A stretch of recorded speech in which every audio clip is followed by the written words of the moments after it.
Good morning, dear friends. Hallelujah. Hallelujah Hallelujah. Hallelujah. Are you happy? சந்தோஷமா இருக்கீங்களா? You don't look very happy. நீங்க பார்த்தா சந்தோஷமா இருக்க மாதிரி தெரியலையே. You say that you're happy, but your faces have no smile on it. நீங்க சந்தோஷமா இருக்கேன்னு சொல்றீங்க, ஆனா முகத்துல ஒரு சிரிப்பு கூட கிடையாது. Have you been told that you cannot smile here in this retreat center? நீங்க இந்த தியான மையத்துல யாரும் சிரிக்க கூடாதுன்னு சொல்லி வச்சிருக்காங்களா? Good. Hallelujah. Hallelujah. Hallelujah. Hallelujah. Hallelujah. Hallelujah. Hallelujah. Hallelujah. Hallelujah. Hallelujah. It is very important that you smile in God's presence. கடவுளுடைய சமூகத்திலே நாம் சிரிப்பது முக்கியமானது. When we smile in God's presence, it's an indication of our hope. நாம் கடவுளுடைய பிரசன்னத்திலே புன்முறுவல் பூப்பது நம்பிக்கையோடு இருக்கிறது என்பதற்கு ஒரு அடையாளம். When we sit without a smile, it is an indication that we have no hope. நாம் நோயோடு இருக்கும்போது சிரிக்காமல் இருந்தால் நமக்கு விசுவாசமே நம்பிக்கை இல்லை என்று அர்த்தம். If you have no hope in God's presence, you have no hope anywhere. நீங்கள் கடவுளுடைய பிரசன்னத்திலே நம்பிக்கை இல்லை என்றால் எங்குமே உங்களுக்கு நம்பிக்கை இருக்காது. That is why it is very important to smile in God's presence. அதனால் தான் கடவுளுடைய சமூகத்திலே சிரிப்போடு வர வேண்டியது முக்கியமானது. Hallelujah. Hallelujah. Hallelujah. Hallelujah. Hallelujah. Hallelujah. So during my sessions, I want everyone here to smile. நான் இந்த பகுதியிலே வார்த்தையை போதிக்கும் போது எல்லார் முகத்திலேயும் சிரிப்போடு இருக்கணும்னு நான் எதிர்பார்க்கிறேன். That is not an option for you, it is a command to you. நீங்க செய்யணும்னு சொல்லல, கட்டாயம் கொடுக்கிறேன் உங்களுக்கு. You have to smile during my sessions. இந்த என்னுடைய பகுதியிலே அனைவரும் புன்முறுவலோடு இருக்க வேண்டும் என்று கட்டளை கொடுக்கிறேன். Even if I don't smile, you have to smile. நான் சிரிக்காட்டி கூட நீங்க கட்டாயம் சிரிக்கணும். Because I'm preaching. நான் போதிக்கிறேன். But you have to smile. ஆனா நீங்க சிரிக்கணும். Now I don't mind even if you want to sleep.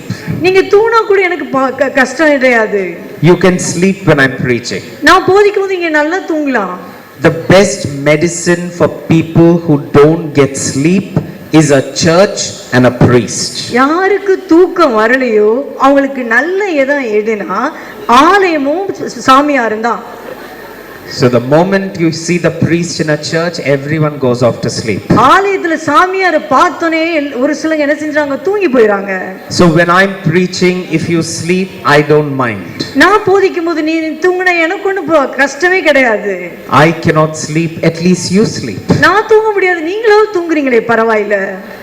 But I have only one thing that I demand. ஆனால் உங்களிடமிருந்து நான் எதிர்பார்ப்பது ஒன்றே ஒன்று. You have to smile. நீங்க எல்லாம் சிரிப்போடு இருக்க வேண்டும். Even if you're sleeping, you should sleep with a smile. நீ தூங்கினா கூட சிரிச்சிட்டே தூங்குங்க. Now you might tell me, how do we do that? நீங்க கேக்கலாம், எப்படி சாமி அப்படி பண்ண முடியும்னு? I don't know how to do it. எனக்கு தெரியாது எப்படி செய்யறதுன்னு. But if you want to sleep, you will sleep with a smile. ஆனா நீங்க தூங்கணும்னா சிரிச்சிட்டே தூங்கணும். And if I don't see you smiling, நீங்க தூங்குறத நான் பார்க்காட்டி, but I see you sleeping, நீங்க தூங்குறத நான் பார்த்தா, I will wake you up. நான் உங்களை எழுப்பி விட்டுருவேன். Agreed? ஒத்துக்கிறீங்களா? Hallelujah. Hallelujah. Hallelujah. Hallelujah. Hallelujah. Hallelujah. Hallelujah. Hallelujah. Hallelujah. Hallelujah. Now take a good look at those around you, next to you, behind you, in front of you. Greet your brothers, your sisters. உங்களுக்கு முன்பதாக இருக்கிற பின்பதாக இருக்கிற சகோதர சகோதரிகளை நல்லா பார்த்து ஒரு சிரிப்பு சிரிச்சு பாருங்க. திரும்பி பாருங்க, பக்கத்துல பாருங்க. Many of you are finding it very difficult to look around. பக்கத்துல பார்க்கிறது கூட நிறைய பேருக்கு ரொம்ப கஷ்டமா இருக்கு. That is a Catholic problem. கத்தோலிக்க தொல்லை பிரச்சனை இது. In the Catholic Church, we come inside, we see only in front. நம்ம கத்தோலிக்க திருச்சபையில உள்ள வந்தா என்னன்னா முன்னாடி மட்டும் பார்ப்போம். We don't look around us. பக்கத்துல இருக்கிறது எதையுமே கண்டுக்கொள்ள மாட்டோம். The only time we look next to us is when someone comes late and wants a little space next to us. நம்ம எப்ப பக்கத்துல திரும்பி பார்ப்போம்னா யாராவது நம்ம பக்கத்துல லேட்டா பூசிக்கு வந்தாங்கன்னா அவங்கள திரும்பி பார்ப்போம். They will look and they will say, move. little. அவங்கள நம்ம தள்ளுன்னு தள்ள சொல்லுவாங்க. அப்பதான் நம்ம பக்கத்துல திரும்பி பார்ப்போம். That is the only time we look at them.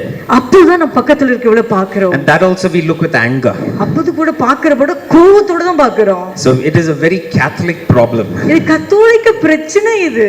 We will come into the church and only look in front. நம்ம கோயிலுக்கு வந்து முன்னாடி மட்டும் தான் பார்ப்போம். That is why even when I told you to look around you and greet your brothers and sisters, some found it very hard to turn their neck. அதனால தான் நான் முன்னாடி பக்கத்துல இருக்கவங்களை பார்த்து உங்கள் சகோதர சகோதரிகளை நீங்கள் வாழ்த்துங்கள் என்று சொன்னதுபோது அநேகருக்கு கழுத்து திருப்ப கூட கஷ்டமா இருந்தது. Once again I'm telling you, turn to your left, your right, behind you, in front of you, greet your brothers and sisters. நான் மீண்டும் சொல்கிறேன், உங்களுக்கு பக்கத்துல முன்னாடி பின்னாடி பார்த்து உங்கள் சகோதர சகோதரிகளை நீங்கள் அவர்களுக்கு வாழ்த்து சொல்லுங்கள்.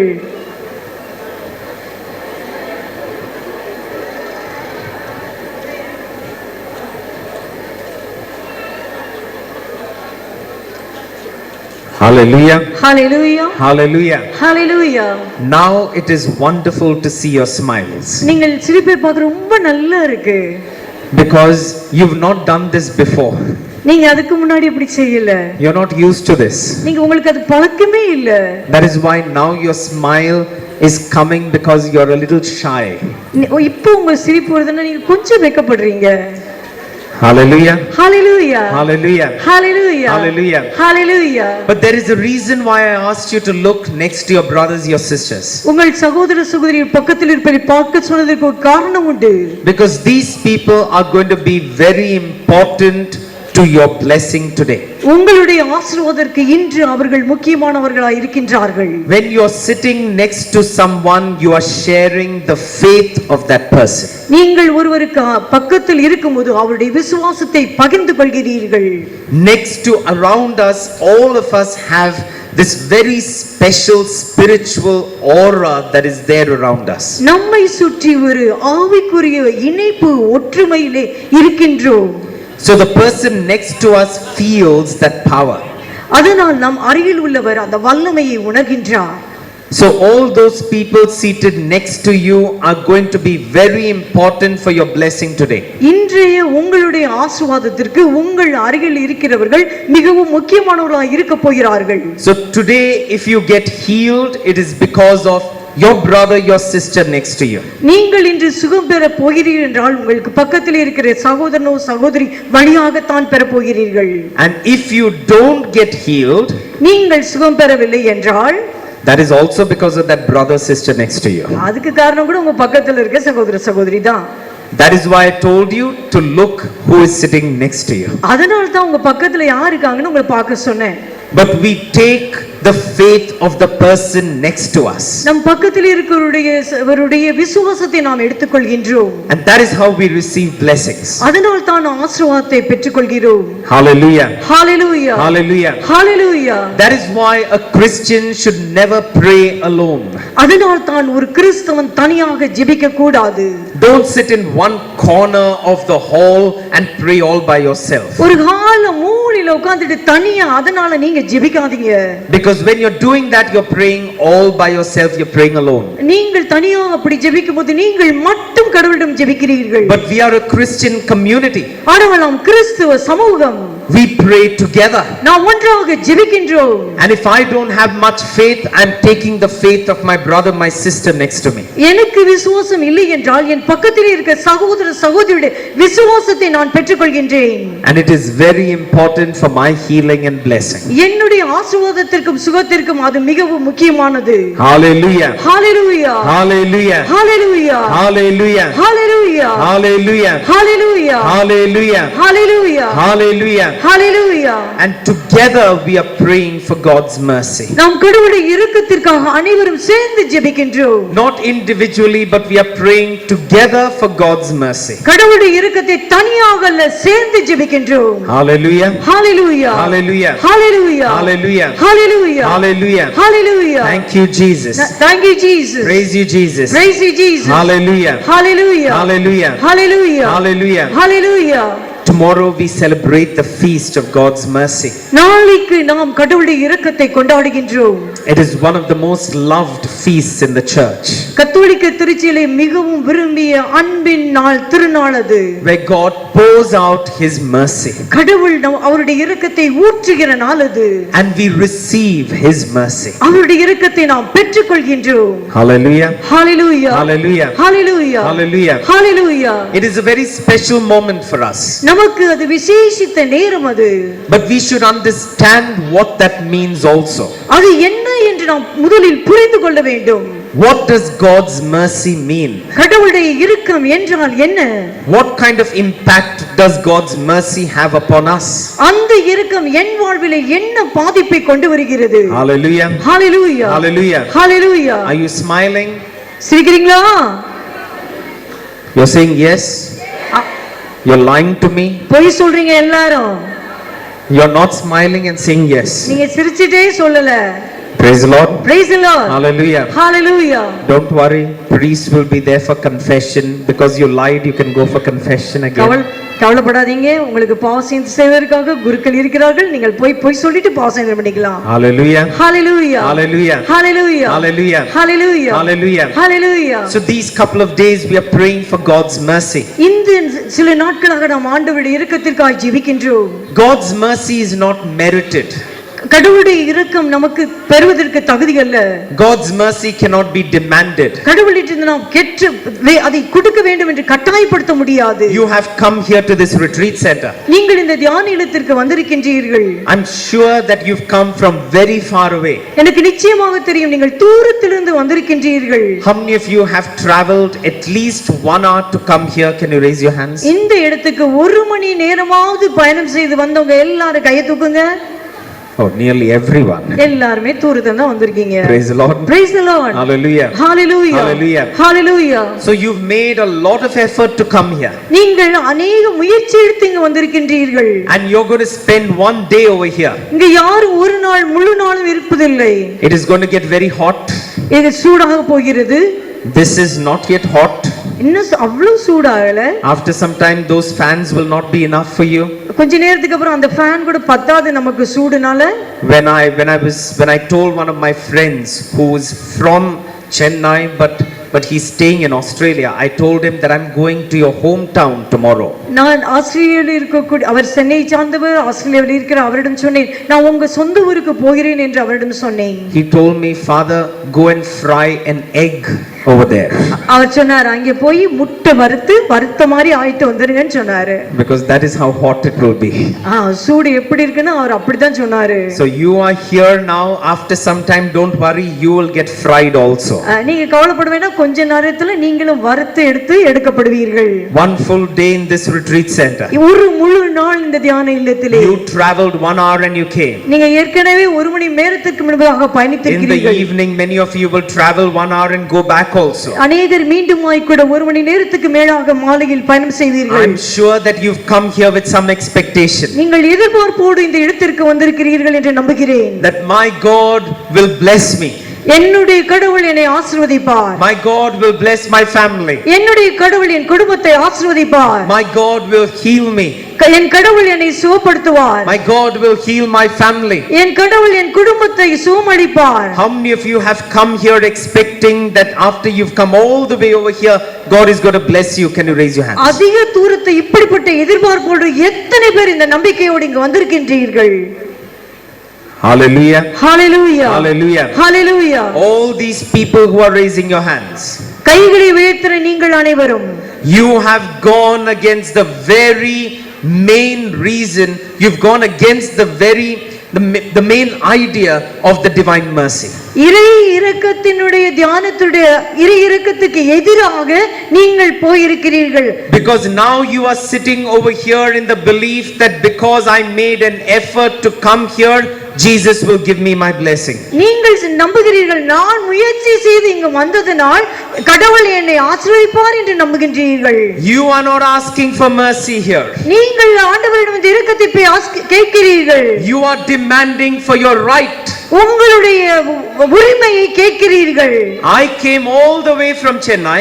நான் சென்னைக்கு அவ்வளவு தூரத்துக்கு வந்திருக்கிறேன். I traveled 1 hour and came here. ஒரு மணி நேரம் பயணித்து வந்திருக்கிறேன். I sat in this hot weather. இந்த சூட்டிலே நான் உட்கார்ந்து இருக்கிறேன். So after this, அதற்கு பின்பதாக Jesus has to give me a blessing.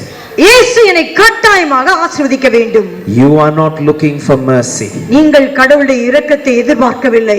You are demanding for your right. நீங்கள் உங்களுடைய உரிமையை அவரிடமிருந்து எதிர்பார்க்கிறீர்கள். Then there is no meaning in celebrating God's mercy. அப்படி எதிர்பார்க்கும்போது இறை இரக்கத்தை கொண்டாடுவதற்கு அர்த்தமில்லை. There is a meaning to this whole idea of God's mercy. கடவுளுடைய இரக்கத்துக்கு முழுவதுமாய் ஒரு அர்த்தம் உண்டு. The idea of God's mercy is that it is given freely. கடவுளுடைய இரக்கத்திற்கு முழுவதுமாய் இலவசமாய் கொடுக்கப்படுகிறது. You are not worthy of it. நீங்கள் அதற்கு தகுதியுள்ளவர்கள் அல்ல. But still God fills you with his mercy. ஆனாலும் கடவுள் தன்னுடைய இரக்கத்தால் உங்களை நிரப்புகிறார். Hallelujah. Hallelujah. Hallelujah. Hallelujah. Hallelujah. Hallelujah. Hallelujah. Hallelujah. Hallelujah. Hallelujah. Hallelujah. Hallelujah. Hallelujah. Hallelujah. In the Bible we read about twins. நாம் இறை வார்த்தையிலே இரட்டைகளை பற்றி நாம் படிக்கின்றோம். There is only one set of twins in the Bible. இறை வார்த்தையிலே ஒரே ஒரு இரட்டைகளை பற்றி கொடுக்கப்பட்டு இருக்கிறது. You know who they are? யாரும் தெரியுமா? Jacob and யாக்கோபு, ஏசா. Good. Praise the Lord. Praise the Lord. Hallelujah. Hallelujah. Jacob and Esau were the twins. யாக்கோபும் ஏசாவும் இரட்டையர்கள். They were in their mother's womb. அவர்கள் தாயின் கருவிலே ஒன்றாய் இருந்தார்கள். And the Bible tells us that in their mother's womb they were busy fighting. இறை வார்த்தை சொல்கிறது தாயின் உதரத்திலே ரெண்டு பேரும் சண்டை போட்டார்கள் என்று. Just think of it. அத நினைச்சு பாருங்களேன். In the mother's womb தாயின் கருவறையிலே there are twins. இரட்டையர்கள். Such a small space. சின்ன குழந்தைகள். And they are fighting over there. அங்கே போய் சண்டை போட்டுட்டு இருக்காங்க. Having one child itself is difficult. ஒரு பிள்ளை பெத்தெடுக்கிறதே ரொம்ப கஷ்டம். Yes or no? உண்மையா இல்லையா? Yes or no? சொல்லுங்க, ஆமாவா இல்லையா? I am asking you because I don't know. உங்களை கேக்குறேன், ஏன்னா எனக்கு தெரியாது. I have not become pregnant. நான் கருவுறுவது இல்லை. So some of you over there who have become pregnant should tell me. யார் ஏற்கனவே பிள்ளை பெத்தீங்களோ நீங்க தான் எனக்கு சொல்லணும். Is there lots of space for the child in the womb? உங்களுடைய உதரத்திலே பிள்ளைக்கு ரொம்ப இடம் இருக்கா? No, very small space. கொஞ்சம் இடம் தான் இருக்கு. For one child, very small space. ஒரு குழந்தைக்கு கொஞ்சம் இடம்.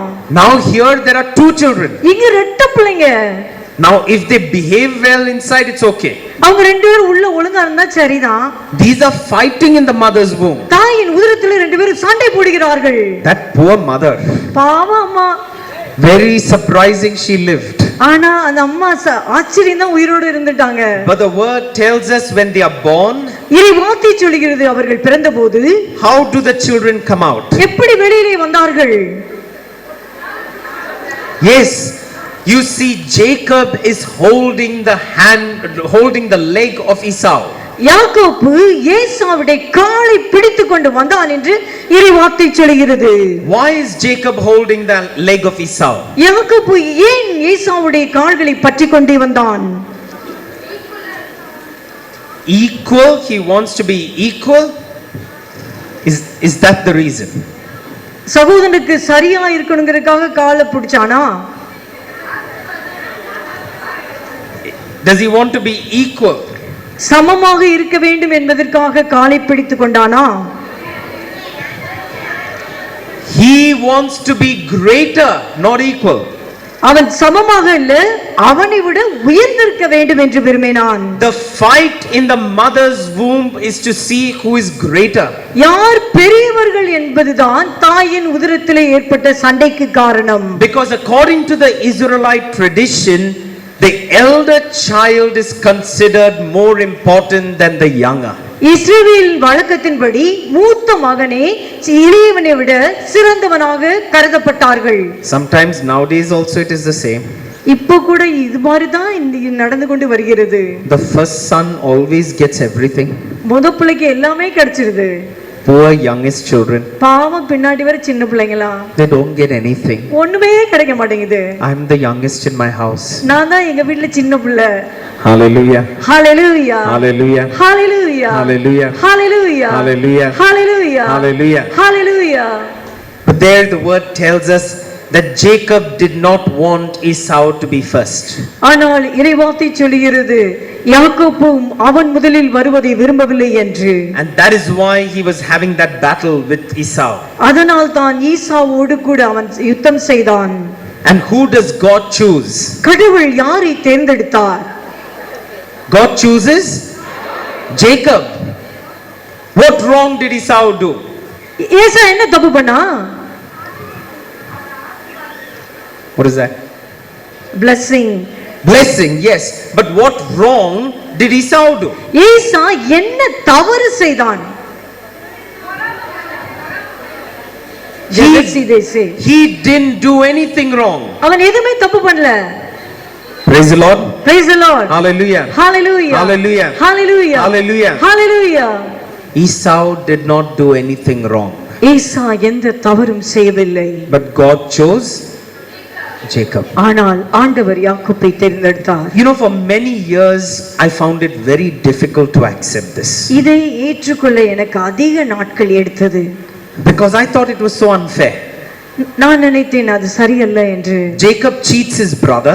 யாக்கோபு தன்னுடைய சகோதரனை ஏமாற்றுகிறான். And he steals the blessing. அவருடைய ஆசீர்வாதத்தை அபகரித்துக் கொள்கிறான். And Esau gets nothing. ஏசாவுக்கு ஒண்ணும் கிடைக்கல. He doesn't do anything wrong. தப்பு எதுமே பண்ணலையே. Jacob is the one who does everything wrong. யாக்கோபு தான் எல்லா தப்பும் செய்யுது. But God chooses. ஆனால் கடவுள் தேர்ந்தெடுத்தது Jacob. Very surprising. அது ஆச்சரியம்தான். Hallelujah. Hallelujah. Hallelujah. Hallelujah. In the book of Malachi chapter 1 verse 2 we read. Malachi 1:2 நாம் படிக்கின்றோம். I have loved you, says the Lord, but you say, how have you loved us? Is not Esau Jacob's brother, says the Lord?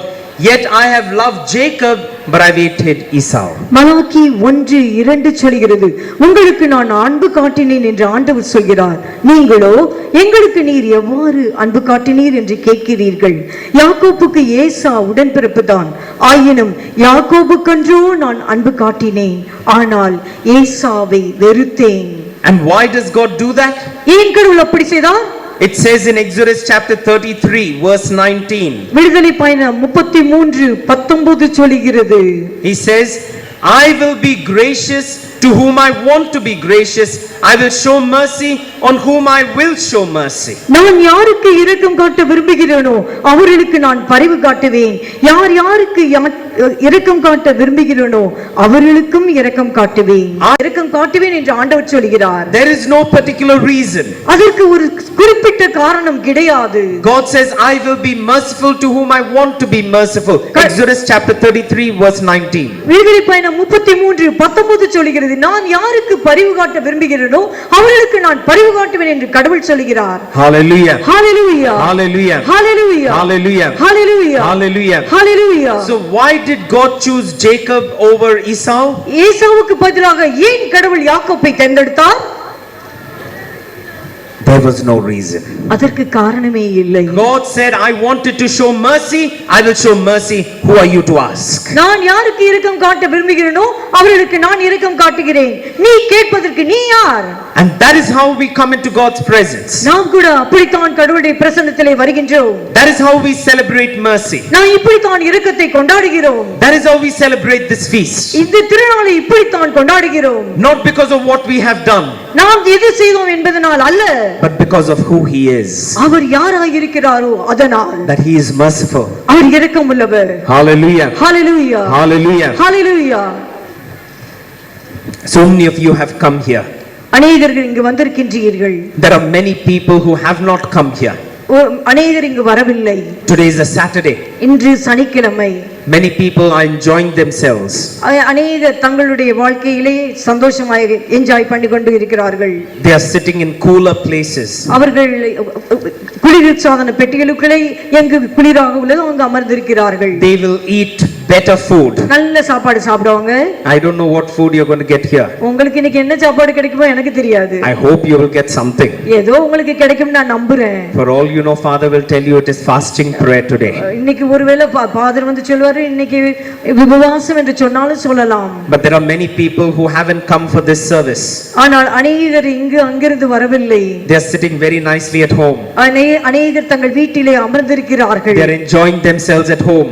வீட்டிலே மகிழ்ச்சியாக இருக்கிறார்கள். You have sacrificed and you came over here. நீங்கள் எல்லாவற்றையும் பொறுத்து இங்கு வந்திருக்கிறீர்கள். And in the evening, மாலை வேளையிலே when you go back home, நீங்கள் வீட்டுக்கு செல்லும்போது you will come to find out நீங்கள் கண்டுபிடிப்பீர்கள் that the person who was simply sitting in the house, வீட்டில் அமைதியாக உல்லாசமாக இருந்த நபர், he had taken a lottery last week போன வாரத்திலே லாட்டரி டிக்கெட் வாங்கி இருப்பார். and 1 crore lottery he got, அவருக்கு 1 கோடி லாட்டரி கிடைத்திருப்பதை பார்ப்பீர்கள். simply sitting in the house, அவன் சும்மா வீட்டில் உட்கார்ந்து இருப்பான். doesn't even go to church, அவன் கோயிலுக்கு கூட போவது கிடையாது. doesn't even pray. அவன் ஜெபிப்பது கூட கிடையாது. You spent one whole day over here. நீங்கள் ஒரு நாள் முழுவதும் எங்கு செலவழிக்கிறீர்கள்?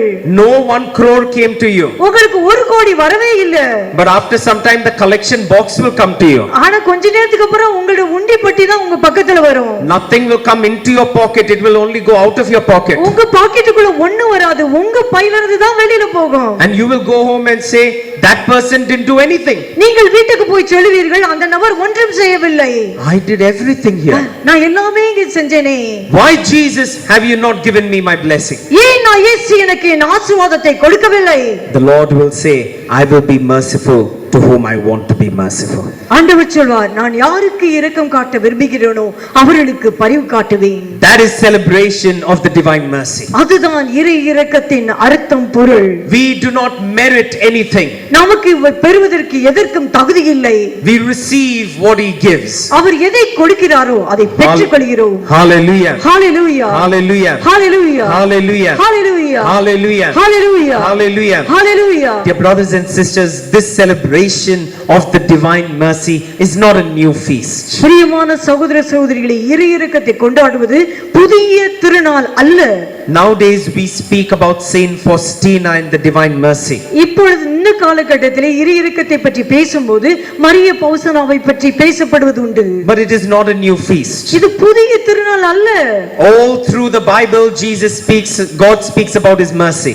விவிலியத்தின் எல்லா பக்கங்களிலும் ஆண்டவருடைய இரக்கத்தை பற்றி இயேசு சொல்கிறார். But to Saint Faustina Jesus said, ஆனால் மரிய பௌசனாவுக்கு இயேசு சொன்னார், remind them that I am merciful.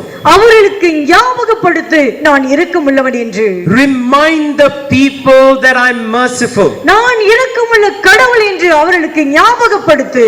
As God himself says, my greatest attribute or my greatest characteristic is mercy. கடவுள் சொன்னார் என்னுடைய குணாதிசயங்களே சிறந்த குணாதிசயங்களில் ஒன்று இரக்கம். And remind the people that I am merciful.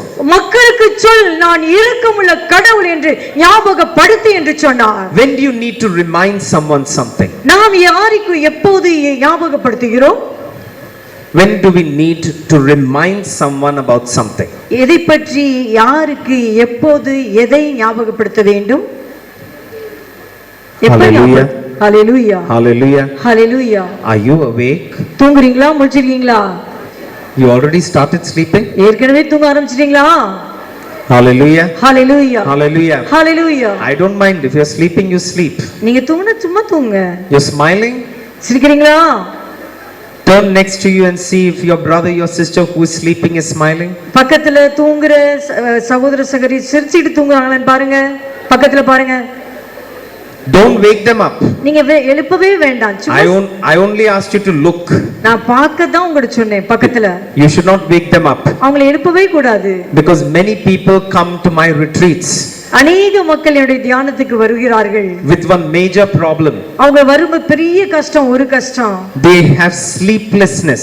அவர்களுக்கு தூக்கமின்மை தான் அவருடைய கஷ்டம். For many months they have not slept. அநேக மாதங்கள் அவர்கள் தூங்கவே இல்லை. And they come for my retreat. அவர்களுடைய தியானத்துக்கு வருகின்றார்கள். They listen to one talk of mine. என்னுடைய ஒரு போதனையை கேட்கிறார்கள். And they all get healed. எல்லாரும் சுகப்படுகிறார்கள்.